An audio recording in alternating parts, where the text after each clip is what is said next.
Sige lang, basta Bingi. sinabi lang namin lang sa amin. Ano tong apelyido? Hindi nga nakalagbok Sir lahat. Darling. Andito Ay, yung ma'am. nagsulat Dito kanina, po tayo, andito yung ma'am. Hindi nakalagbok lahat. Kilala nila Ma'am yung- Arlene.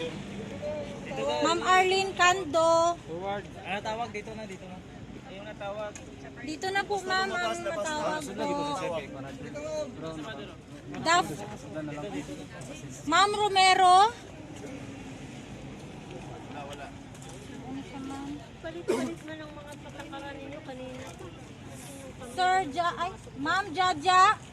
Mikas. Kanina pa yan yung nauna dyan nandun. Okay. Pero may iba Pag nga hindi lang dito nga natawag, lumabas. Kasi para mas mabilis So tatawagin. magmamadali kayo, di ba? Hindi. Ganito. Sir Kasi nga, Hoffman. marami po hindi Magmamadali naka... kayo, patapusin mo muna Pero kami wala na nga kayong basis para gawin na maganyan. namin yung... Hindi. Wala Ano kayong ang basis order para sa maganyan. Sino mo yung mag-order? Sir, wala kayong reason. Kaya Bakit nga, ganito kaya ang nga tayo gagawin mo sa napapatagal amin? kasi yung gusto ninyo. Hindi po yun sa gusto namin dahil yun Wala naman yan sa batas eh. po ang katotohanan. Dahil wala naman Ay, pero sino po in charge? or anong order.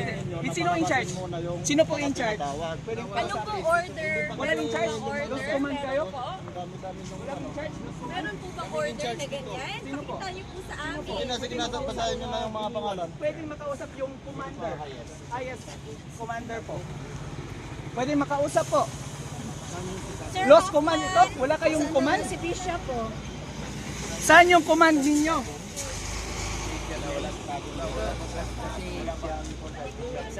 Pinag-uusapan natin dito. Kanino galing yung order? Sino nagsasabi na hindi kami pwedeng lumabas? Eh, hindi naman sa inyo itong lugar na ito. Ma'am Marian